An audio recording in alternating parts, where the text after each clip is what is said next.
tänases osas I'm so very proud ehk brändi otsimine.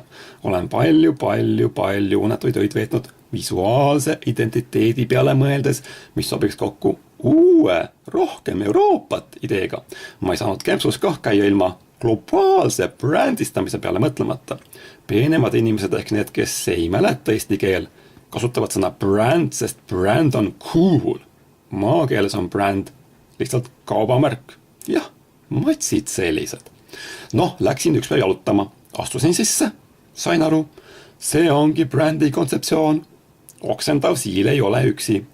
Nüüd siis vaatame, kuidas visuaalset identiteeti globaalselt brändistada ehk kuidas sünnivad suured ideed.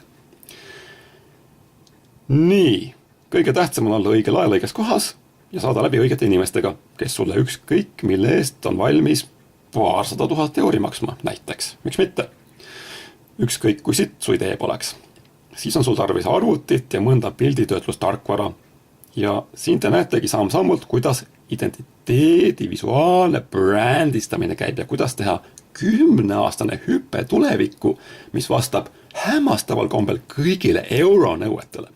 Lissabonist Vladivostokini kõik saavad aru, mis on tõeliselt hämmastav. Visuaalsest küljest rääkides siis just ettevõtjad vajavad lihtsaid tööriistu. See brändi kontseptsioon, mida sa praegu just nüüd siin näed, on nii lihtne. I'm so proud! Õnneks saime lahti sellest rukkililleporusest rahvusromantikast. Minu brändi kontseptsioon sobib ka pepupoistele, sest it's so natural ja I'm so proud. Põhiline, ära mõtle, lihtsalt kritselda. Sa võid oma töökäigus leida veel brände, näiteks läksin pissile, käi jala, tule eile meile, ime meigast, welcome to Estonia. Ei või iial teada, kes su idee eest on valmis 500 000 maksma või 200 000. Vaata nüüd seda e-tähte.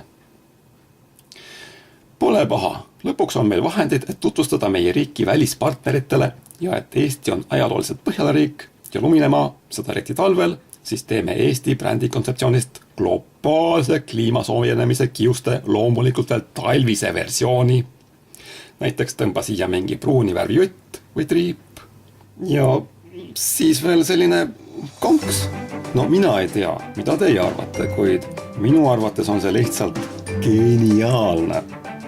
See siin nähtav brändilaadne toode sümboliseeribki nii meile kui ka maailmale kõike seda paska, mille sisse Euroliidus sattunud oleme.